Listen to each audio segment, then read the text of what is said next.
Okay, Encik Amin, ada apa nak cakap tak untuk hari? Macam mana perasaan setelah 5 sesi rawatan rambut lah di klinik Avicenna?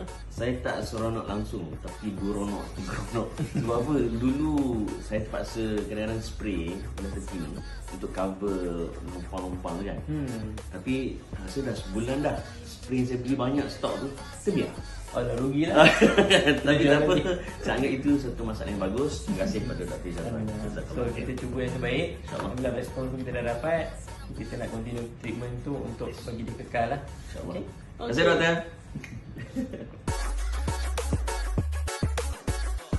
Bye. Assalamualaikum. Di sana.